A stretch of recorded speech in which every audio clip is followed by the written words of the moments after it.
नमस्कार मंडळी, लक्ष्मीच्या पावलांनी या मालिकेच्या आजच्या भागात आज आपण बघणार आहोत.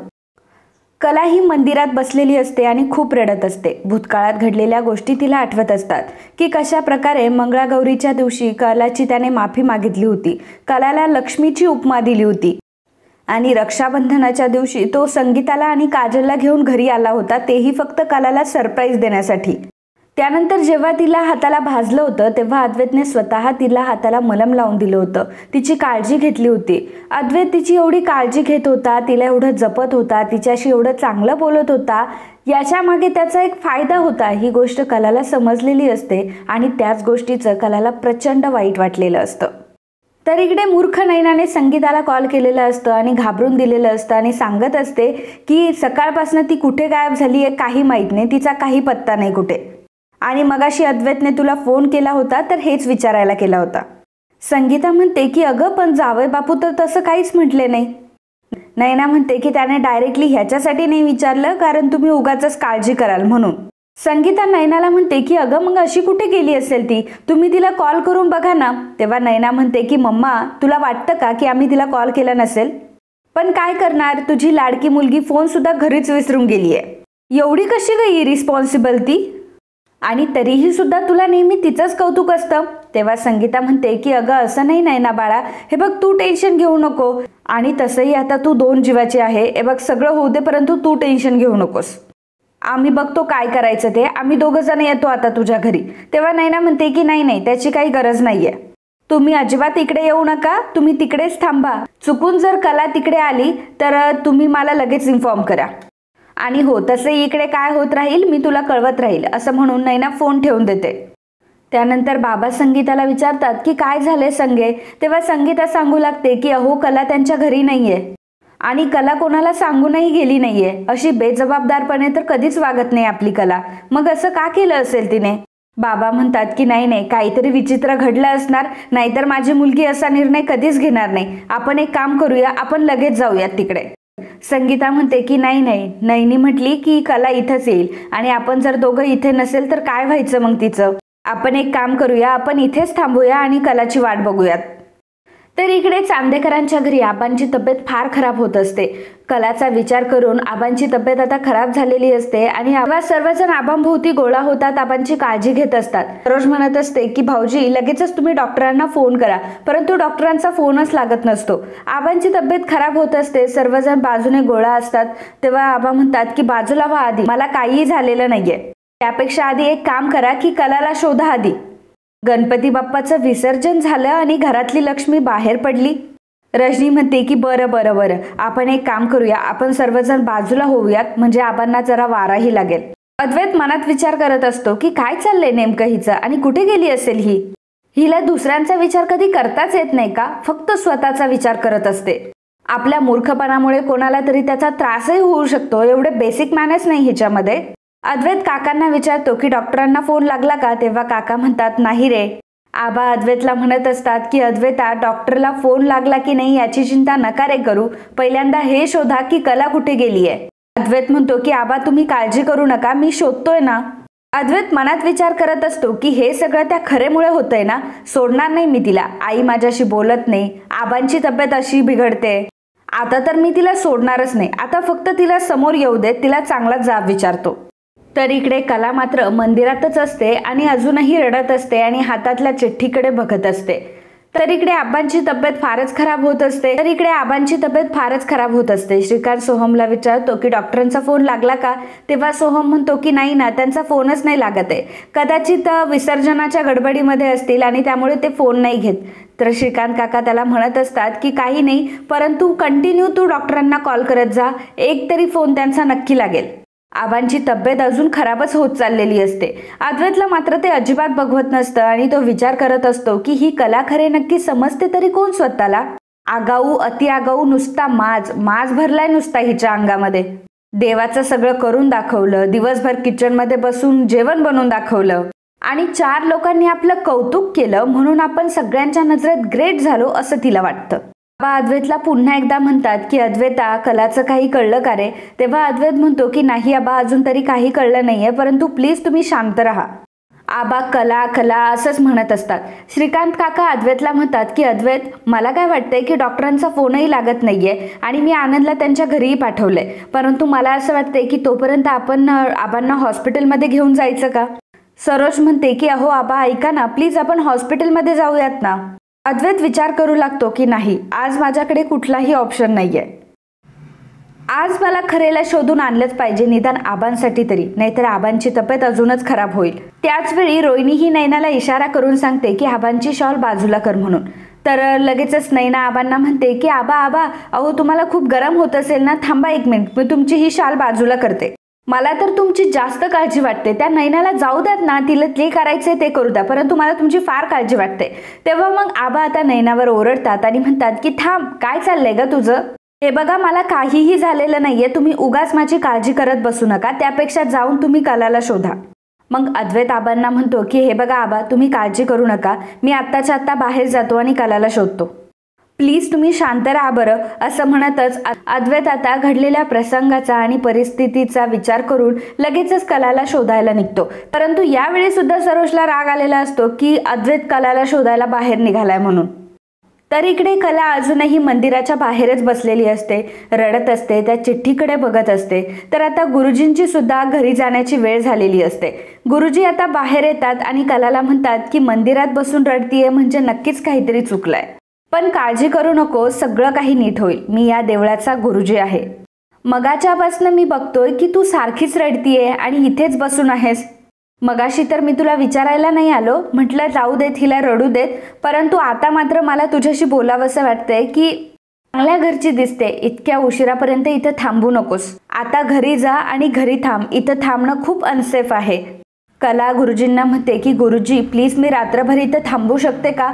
तेव्हा गुरुजी म्हणतात की खरं तर इथे थांबण्याची अजिबात परमिशन नाहीये, मी तुला उठवलं नसतं मंदिरातून, परंतु काही दिवसांपूर्वी मंदिरात सक्तीचे नियम केले. काही दिवसांपूर्वी मंदिरात चोरी झाली होती, त्यामुळे मंदिरात सक्तीचे नियम करण्यात आलेत. कला म्हणते की ठीक आहे गुरुजी, माझ्यामुळे तुम्हाला इथे त्रास होणार नाही, आणि जर असं असेल तर मग मी जाते. कला आता तिथून निघून जायला लागते. तेव्हा गुरुजी कलाला विचारतात की मला सांग, काय झालंय, घरामध्ये काही वाद वगैरे झालेत का? हे बघ पोरी, आपल्याच माणसाच्या बाबतीत गैरसमज होत असतात, ते बोलून निपटून टाकायचे असतात, काही गोष्टी तिथेच सोडून द्यायच्या असतात. तर कला गुरुजींना विचारते की परंतु गुरुजी, ती माणसं आपली आहेत, हाच जर मोठा गैरसमज झाला असेल तर? आता कलाच्या या प्रश्नावर गुरुजींकडे सुद्धा उत्तर नसतं आणि मग कला गुरुजींना नमस्कार करते आणि तिथून निघून जाते. मग कला आता मंदिरातून बाहेर येते आणि मंदिराच्या बाहेर जी दीपमाळ असते तिथे ती बसते. इकडे संगीता मात्र कंटिन्यू रडत असते. बाबा तिला थांबवत असतात, तिला शांत करत असतात आणि म्हणत असतात की अगं संगीत, जरा शांत बस ना. तेव्हा संगीता म्हणत असते की अहो कशी शांत होणार आहे मी, सांगा मला. त्याच वेळी रॉकेटही तिथे येतो आणि म्हणतो की काय झालं, सापडली का कलाताई? संगीता म्हणते की नाही ना. रॉकेट म्हणतो की अशी काय बरं ही तायडी, असं कसं घर सोडून निघून गेली, कुठे गेली, काही सांगितलं का तिने? तेव्हा संगीता म्हणते की नाही रे बाळा, काहीच माहित नाहीये तिच्याबद्दल, आणि माझी कला अशी अजिबात नाहीये की न सांगता कुठे निघून जाईल. कुठे गेली असेल माझी कला, काय झालं असेल नक्की तिच्यासोबत? आणि आता 2 दिवसापूर्वी तर किती आनंदात होती रे ती. बाबा संगीताला समजावत असतात आणि म्हणत असतात की संगे, अगं शांत हो. काजल रॉकेटला म्हणते की रॉकेट, आपल्याला तायडीला लगेच शोधायला हवं. रॉकेट म्हणतो की तेच तर सांगायला आलोय मी, ती नक्की कुठे गेली आहे हे आपल्याला शोधून काढावंच लागेल. तेव्हा काजल म्हणते की हो, आपण लगेच जाऊयात, मी पक्याला आणि गँगला सुद्धा सांगितलंय. काजल त्याला म्हणते की चला आपण 2 जण जाऊयात. तर बाबा म्हणतात की चला मी पण येतो तुमच्यासोबत. तेव्हा रॉकेट म्हणतो की कशाला, अहो काका तुम्ही इथे थांबा.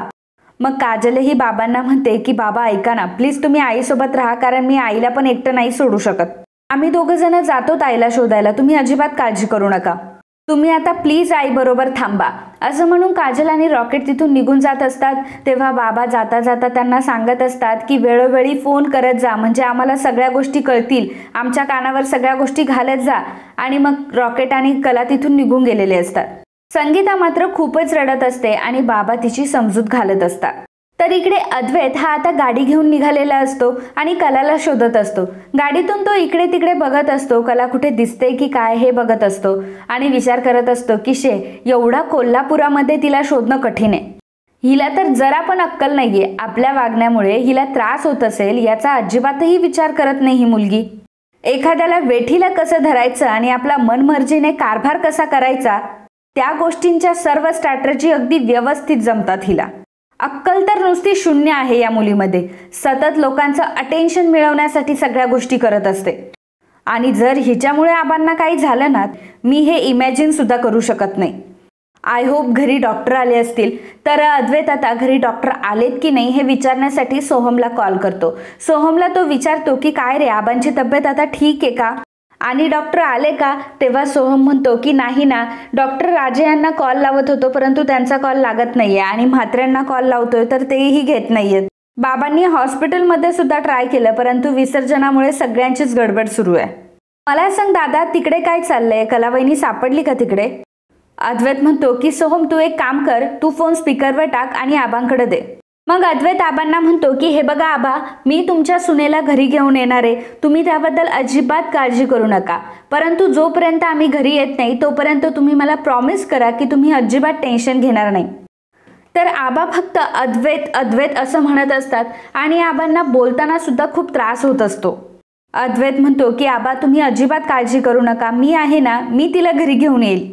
मी तुम्हाला प्रॉमिस करतो की मी नक्कीच तिला घरी घेऊन येईल. असं म्हणून आता अद्वैत फोन ठेवतो. तर काजल आणि रॉकेट सुद्धा कलाला शोधण्यासाठी बाहेर पडलेले असतात. तर कला मंदिराच्या बाहेरच बसलेली असते आणि सगळ्या गोष्टींचा विचार करत असते. तिला आठवत असतं की जेव्हा आई तिच्या केसांना तेल लावून देत होती तेव्हा ती आईला खूप आत्मविश्वासाने सांगत होती की नाही ग आई, आता चांदेकर बदललाय. हल्ली तो वादही नाही घालत आणि छोट्या छोट्या गोष्टींवरनं अजिबात चिडचिड करत नाही आणि मुख्य म्हणजे तो मला समजून घेतोय.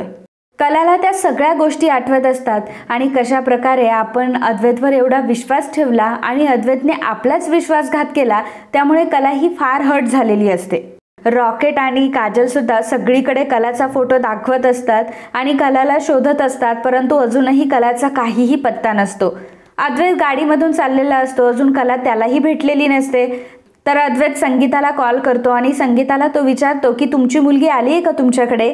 संगीता म्हणते की नाही ना हो आणि रडत रडतच ती अद्वैतला विचारते की अद्वैत राव, तुमच्यात काही वाद झाले का. तेव्हा अद्वैत म्हणतो की नाही हो, आमच्यात कुठलेही वाद झालेले नाहीयेत. बरं तुम्ही काळजी करू नका, मी शोधतोय तिला. तेव्हा संगीता सांगते की हो, काजल आणि रॉकेट सुद्धा गेलेत तिला शोधायला. संगीता अद्वैतला सांगते की अद्वैतराव तुम्ही एक काम करा, तुम्ही उद्यानाकडे जाऊन बघा आणि देवळाकडेही जाऊन बघा. अद्वैत म्हणतो की ठीक आहे मी जातो. संगीता म्हणते की एक विनंती करते तुम्हाला, काहीही करा परंतु माझ्या कलाला शोधून काढा. तिने तिच्या जीवाचं काही बरं वाईट तर केलं नसेल ना. तेव्हा अद्वैत संगीताला म्हणत असतो की अहो ती असं का करेल, हे बघा तुम्ही काळजी करू नका, असं काही होणार नाहीये. तर संगीता म्हणते की ठीक आहे चालेल. आणि मग अद्वैत तिला सांगतो की जर ती तुमच्या घरी आलीस तर मला लगेच इन्फॉर्म करा, मला लगेच कळवा. संगीता म्हणते की हो चालतंय. असं म्हणून संगीता फोन ठेवते. तर इकडे कला ही दीपमाळेला डोकं ठेवून तशीच झोपी जाते. कला अगदी गाढ झोपेमध्ये असते आणि तशीच रस्त्यावरती झोपलेली असते.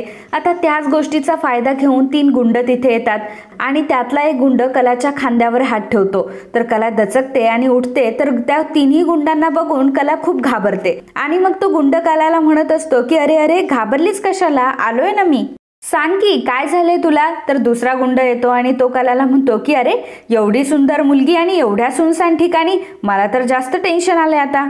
त्यातला एक मुलगा आता डायरेक्टली कलाचा हात पकडतो आणि म्हणतो की जसा तुझा हात धरलाय ना तसा सरकन झिंझिण्या आल्या ना अंगात की काय सांगू तुला, मला सांग की आता कसा सोडू तुझा हात.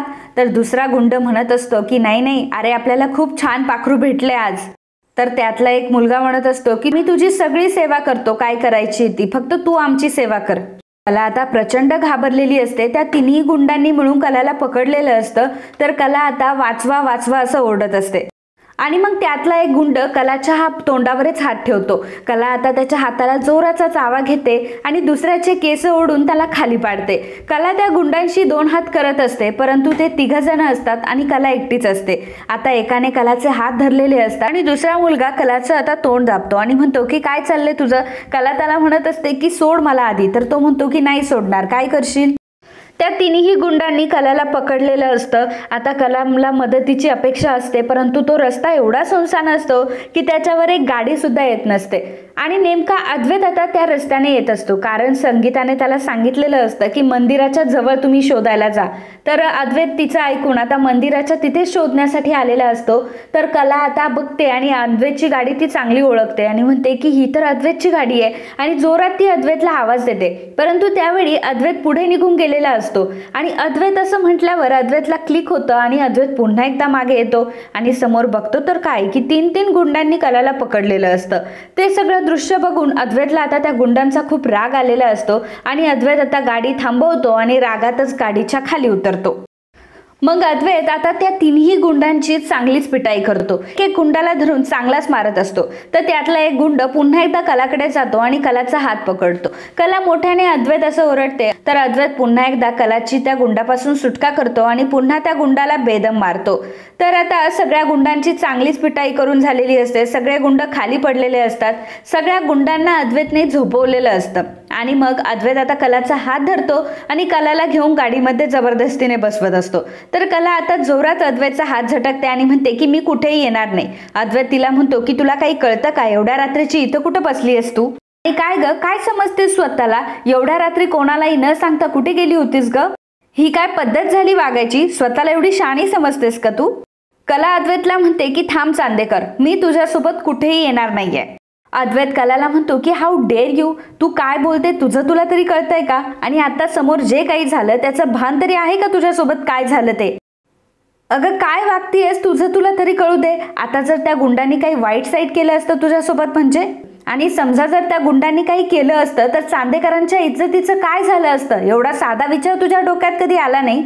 नाही ग, तुझं तर जाऊ दे, लोकांनी प्रश्न आम्हाला विचारले असते ना. आणि मग काय तू तोंड वर करून त्यांना उत्तरं देणार होतीस का?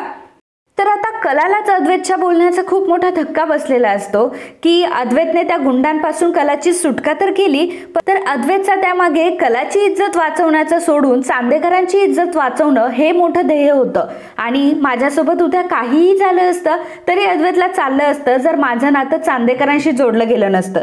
परंतु आता या क्षणी कलापेक्षा त्याला चांदेकरांच्या इज्जतीची जास्त काळजी वाटते. या गोष्टीने कलाला फार वाईट वाटतं आणि ती अद्वैतकडे बघतच असते आणि अद्वैत कसं काय असं बोलू शकतो याचा विचार करत असते. एकतर तिने अद्वैतवर एवढा विश्वास टाकलेला असतो, कधी नव्हे ते अद्वैतला तिने चांगलं म्हटलेलं असतं आणि त्यातल्या त्यात अद्वैत आता त्याचे रंग दाखवायला सुरुवात करतो आणि त्यामुळे कलाला या गोष्टीचं फारच वाईट वाटत असतं. आणि आपल्यापेक्षाही चांदेकरांची इज्जत अद्वैतसाठी खूप महत्त्वाची आहे ही गोष्ट कलाला कळून चुकते. कला अतिशय शांत बसलेली असते. तेव्हा अद्वैत कलाला विचारतो की काय बघतीयस काय तू माझ्याकडे? मग कला अद्वैतला विचारते की अद्वैत, काय रे, तू मला वाचवलं ते यासाठी का की चांदेकरांची इज्जत वाचावी म्हणून? आणि तू मला म्हणून वाचवलं का कारण माझ्यामुळे चांदेकरांची इज्जत जाणार नाही? अद्वैत तिला म्हणतो की ऑफकोर्स आमच्या घरातल्या इज्जतीची काळजी मलाच घ्यावी लागेल ना. तू काय केलंस ग? तू तर डायरेक्टली निघून आलीस ना. तू तर मागचा पुढचा कुठलाही विचार केला नाही आणि तू डायरेक्ट निघून आलीस. कला म्हणते की मला वाटलंच होतं तू असं बोलशील म्हणून. अरे परंतु माझ्या मनात काय भावना असतील, माझ्या मनाचा तू कधीतरी विचार केलाय का अद्वैत चांदेकर? माझ्या भावनांना कधी तू समजून घेतलंस का? तेव्हा अद्वैत म्हणतो की भावना? तुझ्या कुठल्या ग भावना? ज्या लोकांना दुसऱ्यांच्या भावनांची किंमत नसते ना त्या लोकांनी भावनांविषयी तर बोलूच नाही. मागचा पुढचा कुठलाही विचार न करता तू घर सोडून निघून गेलीस तेव्हा नाही तुला भावनांचा विचार करावासा वाटला? कला अद्वैतवर ओरडते आणि अद्वैतला म्हणते की चांदेकर, परंतु मी जर असं वागलीये तर त्यामागे नक्कीच काहीतरी कारण असेल. एवढा साधा विचारही तुझ्या मनात नाही येते का? अद्वैत म्हणतो की नाही, एक नाही, तुझ्याकडे 1000 कारणं असतील या गोष्टीसाठी, परंतु बोलून प्रश्न सुटत नाही असं कुठलं कारण आहे तुझ्याकडे ग? बघ, तू जे काही वागली आहेस ना ते फक्त आणि फक्त तुझा ॲटिट्यूड होता आणि तू ॲटिट्यूड मध्ये या सगळ्या गोष्टी केल्यात. तू मुद्दामच घरच्यांना त्रास दिलाय. हे बघ, तुला काय वाटतं की तू हवं तसं करशील? तुला नेहमी हेच वाटतं ना की मी हवं तसं करेल, मला वाटेल ते मी करेल, मी वाटेल ज्याचा उपयोग करून घ्यायचा त्याचा उपयोग करेल, वाटेल त्याला रडवेल. कारण का की तू कला खरे आहे म्हणून. हे बघ कला खरे, मी तुला शेवटचं समजून सांगतोय की माझ्या घरच्यांसोबत चांगलं वागण्याचं तू जे काही नाटक करतेय ना ते आत्ताच्या आत्ता बंद कर. मी तुला आत्ताच सांगतोय. आणि तू पुन्हा एकदा तुझे खरे रंग सगळ्यांना दाखवून दिलेस. आता कलाला मोठा प्रश्न पडलेला असतो की अद्वैत खोटं कोणाला म्हणतोय आणि कोण रंग दाखवतंय हे कलाला तर चांगलं माहीत असतं। खरं तर अद्वैत तिच्यासोबत चांगलं वागण्याचं नाटक करत असतो आणि तो कलाला म्हणत असतो की तू चांगलं वागण्याचं नाटक करतेय घरच्यांसमोर। खरं तर अद्वैत चांदेकरांचा मुलगा असून हे वागत असतो, तो घरच्यांच्या नजरेत धूळ फेकत असतो आणि कलाशी चांगलं वागण्याचं नाटक करत असतो आणि सोबतच तो कलाला रंग बदलणारी म्हणत असतो की जो की स्वतःच रंग बदलत असतो। बरं, अद्वैत एवढ्यावर थांबत नाही आणि तो कलाला म्हणत असतो की तुझा जन्म काय मला त्रास देण्यासाठीच झालाय का? ज्या क्षणापासून तू मला भेटलीयस त्या क्षणापासून तू फक्त आणि फक्त मला त्रासच देत आलीये। तू फक्त मला छळत आलीये, माझा उपयोग करून घेत आलीये आणि माझ्या घरच्यांना पण छळत आलीये। तू नेहमी माझ्या घरच्यांच्या भावनांचा उपयोग केलायस। कलाला हे सगळं बघून आणि हे सगळं ऐकून असह्य झालेलं असतं आणि ती अद्वैतला म्हणते की वा अद्वैत चांदेकर, मनकवडा आहेस रे तू। अक्षरशः माझ्या मनात जे काही होतं ना ते तू सगळं बोलला, परंतु त्रास होणं काय असतं ना हे कळतं का तुला? भावनांशी खेळणं म्हणजे वाळूत एखादा किल्ला बांधणं एवढं सोपं वाटतं का रे तुला? काय वाटलं तुला हवा तसा किल्ला बांधत जायचा, डोलारा उभा करायचा आणि मग एखादी लाट येईल आणि तो किल्ला उद्ध्वस्त होईल याचीच वाट बघायची? आणि लाट येते सुद्धा, लाट आल्यानंतर किल्ला वाहूनही जातो, विखरून जातो, परंतु ज्याने कोणी तो किल्ला बांधलेला असतो ना त्याला त्याचं काहीच वाटत नाही। तू अगदी तसाच वागतो, भावना शून्य। आता कलाच्या मनात ज्या काही फिलिंग्स असतात त्या तिने किल्ल्याच्या मार्फत अद्वैतपर्यंत पोहोचवलेल्या असतात, परंतु अद्वैतला मात्र कला काय बोलते हे काहीही कळालेलं नसतं आणि अद्वैतला त्याचंच खरं वाटत असतं। तर मित्रांनो, आजचा हा भाग आहे तो इथेच संपतो। पुढील भागात आपल्याला बघायला मिळणार आहे कला आता घरी आलेली असते, घरातले सर्वजण तिथेच असतात, तर कला खाली बसलेली असते। आबा आता कलाला उभं करतात आणि म्हणतात की मला कलाशी बोलायचंय, तुम्ही प्रत्येकाने तुमच्या तुमच्या रूममध्ये जा। आबा कलाला म्हणतात की कला, अगं तू अशी सगळ्यांना न विचारता का घरातून निघून गेलीस ग? तेव्हा कला नुसतीच रडत असते, आबांना काही सांगतच नसते। परंतु आबा पुन्हा एकदा कलाला विचारतात की कला काय झालंय, मला सांग, तू तुझ्या मनात जे काही असेल ते मला सांग। आणि मग त्यावेळी कलाच्या हातात जी चिठ्ठी असते अद्वैतने जी बाप्पासमोर ठेवलेली असते ती चिठ्ठी कला आता आबांच्या हातात देते आणि आबांना दाखवते। आबा जेव्हा ती चिठ्ठी बघतात तेव्हा आबांना तर मोठा धक्का बसतो आणि आबा विचार करतात की बापरे, म्हणजे अद्वैतने माझ्या सुद्धा नजरेत धूळफेक केली आणि फक्त मला चांगलं वाटावं म्हणून सुनबाईची काळजी घेतली आणि कलाशी तो चांगलं वागत होता। आता आबांना या सगळ्या गोष्टींचा फार त्रास झालेला असतो। आबा कलाला म्हणतात की कला, मला आत्ताच्या आत्ता तुम्हाला दोघांना समोरासमोर घेऊन या गोष्टीचा सोक्षमोक्ष लावायचा आहे। कला म्हणते की नाही आजोबा, तुम्ही मला म्हटला होतात ना एकदा की बाळा ही लढाई तुझी आहे म्हणून, मग आता ही लढाई मला स्वतःला निभवावी लागेल आणि स्वतः लढावी लागेल। तर कलाच्या या बोलण्याने आबा सुद्धा सहमत होतात, परंतु आबांच्या नजरेतून अद्वैत मात्र पूर्णपणे उतरलेला असतो, कारण अद्वैतने नकळत आबांना सुद्धा फसवलेलं असतं। कलाला तर त्याने फसवलेलंच असतं, पण सोबत आबांच्या सुद्धा भावनांचा त्याने उपयोग करून घेतलेला असतो आणि जो की तो कलाला म्हणत असतो की तू भावना शून्य आहे, परंतु इथून स्पष्ट होत असतं की अद्वैत भावना शून्य झालेला असतो आणि कला मात्र तिची आता ही लढाई स्वतः लढणार असते आणि तेही कोणाच्या मदतीशिवाय। तर मित्रांनो, आता कला ही अद्वैतला सांगेल का की मला नक्की कसला राग आला होता, तू माझ्याशी फक्त चांगलं वागण्याचं नाटक करतोयस? ही गोष्ट कला अद्वैतला सांगेल का की गप्प राहूनच बरोबर अद्वैतचा काटा काढेल? ह्या गोष्टी बघणं खूप रंजक ठरणार आहे आणि येणाऱ्या काही भागांमध्ये आपल्याला ते बघायलाही मिळणार आहे। परंतु मित्रांनो, आजच्या या भागाबद्दल तुम्हाला काय वाटलं, तुमचं मत आम्हाला नक्कीच सांगा। And if you like my video please do subscribe, share and comment. Thank you.